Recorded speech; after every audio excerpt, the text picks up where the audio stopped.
Good morning. Laki-laki talaga ng mukha ko dyan sa cellphone na to. Diyos ko. Yan, si ate. Kimi. Aga-aga nagising yan. Nagpapalambing si ate Kimi dyan. Batang to, ang aga-aga magising. Alas 6 gising na, Diyos ko. Yung kapatid niya tulog pa, dun pa sa taas, siya gising na. Yan, tamang nood lang siya ng TV dyan.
Dito guys, tamang kulitan lang namin yan. Banding namin yan, mag-iina. Siya, nagsasayaw-sayaw sila dyan. Oh, si ate Kimi. Nagsasayaw-sayaw siya. Twerking. Ano dyan guys, nagtitwerk-twerk sila. Twerking. Twerk. Jan! Twerking. Ate, twerking na. Twerking. Twerk. Twerking. Twerk. Kidding. Kurit.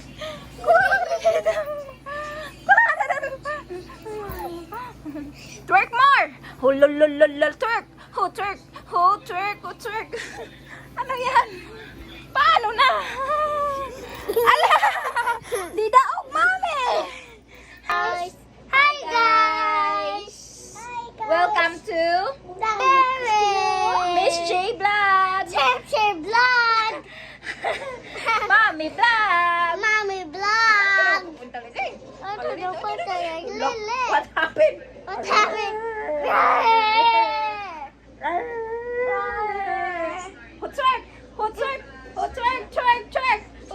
Chin!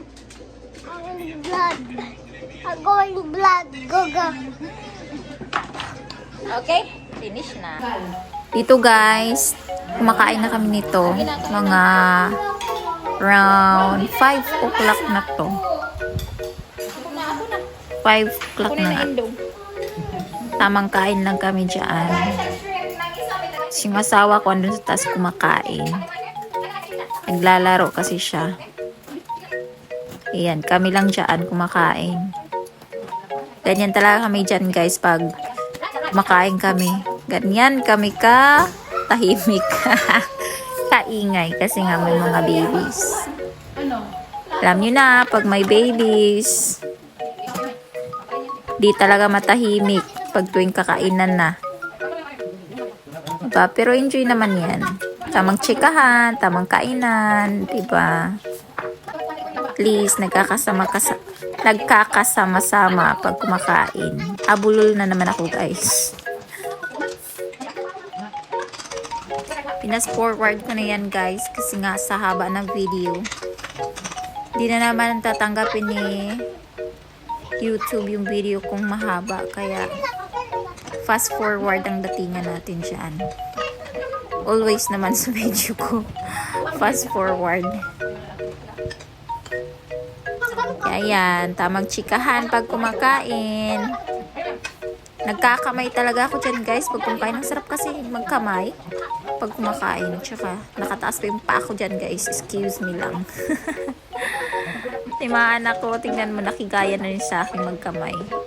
Pero mas mabilis kasi silang kumain pag nakakamay ako. Yung sinusubuan ko silang kakamay. Kasi yung mga anak ko guys, Diyos ko, pag kumakain, ang tagal-tagal matapos. 2 hours, Diyos ko mahigit. Kaya, yan. Ang technique ko para mabilis, or technique ni Mamila, kasi si Mamila naman palagi nagpapakain dyan. Nagkakamay si Mamila para mabilisan. Yung isa kong anak guys, so yung pangalawa ko, hindi mahirap pakainin yan. Kasi nga, mas malakas yan kumain kaysa dito sa panganay ko.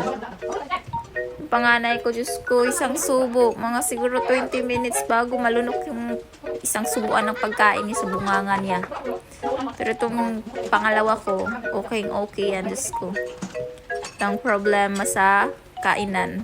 Basta magustuhan niya lang yung food. Yan o. Ang cute. Kain pala tayo guys. Diyos, ngayon lang. Ngayon lang naalala, no?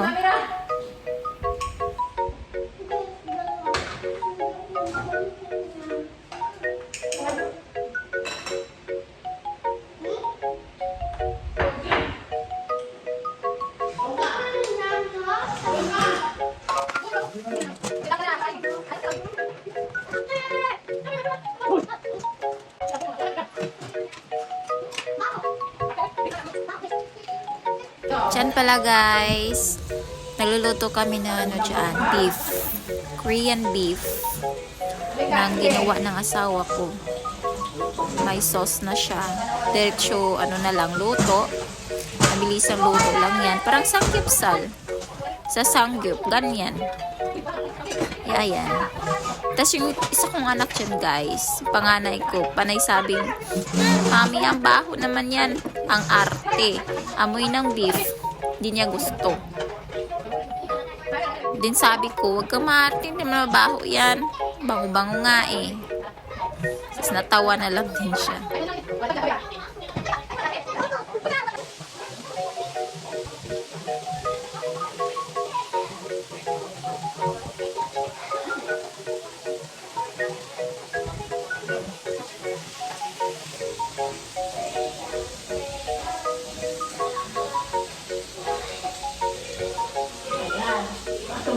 Diyan guys, tapos na akong kumain dyan.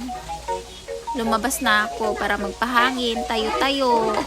At nang hindi lumaki si Bilbil. Charis.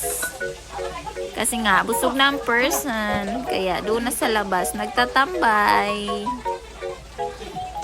Sila, tamang kain lang dito. Iniwan ko na yung anak ng isa. Andiyan naman si Mamila niya. Sila ang dalawang bahala. Panay reklamo pa yan sa amoy ng beef dyan, guys. Yan, o. Nagkaroon ng ilong niya. Takip. Ang arte talaga nito. Saan kayo nagmana to, mga mema? Charis! Alang naman sa akin, no? Charis lang, guys. Diyan, kain pa sila. Tamang kain-kain lang. Ayan. Panay reklamo pa dyan. Yung isa kong anak ko. Diba? Cheers.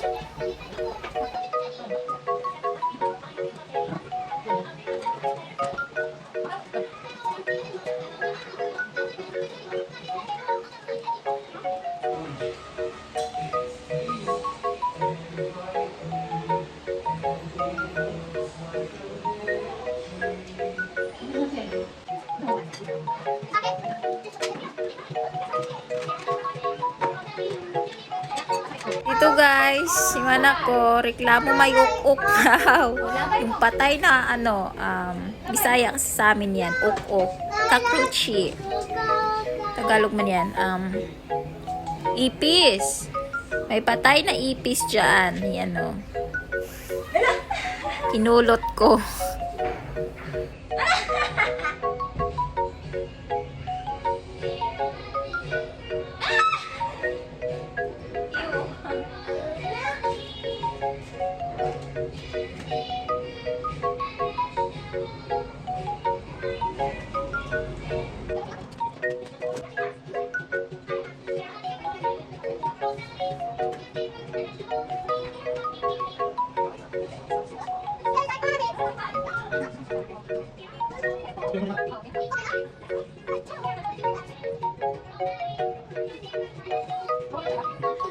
Then dyan guys, nag-uusap kami ng kapatid ko na more good, mas maganda siyang yung parang may hagdan-hagdan. Itaas pa namin yung bulaklak dyan sa taas. Gagawa kami ulit. Magdi-DIY kami ulit. Yan yung pinag-usapan namin dyan. Yung anak ko, oh. Yan po. Tatayo. Sige. And then dyan, kinuha namin yung orchids na bulaklak kasi nasira yung dyan guys, yung pader namin. Doon na siya nakadikit yung pangitig. Kaya sabi ko ilabas namin para doon na siya sa labas magkalat ng mga veins niya. Yan. Kinuha namin yan at nilagay sa labas. Ito namang anak ko, makikisali din siya, no? Ang kulit talaga ng baby na to.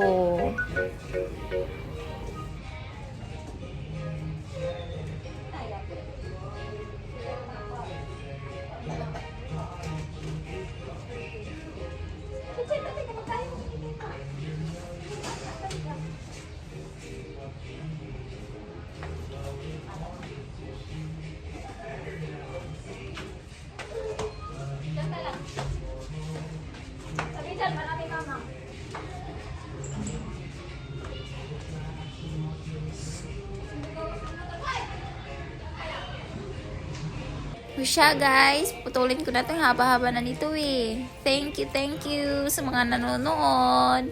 See you again in my next vlog. Bye-bye!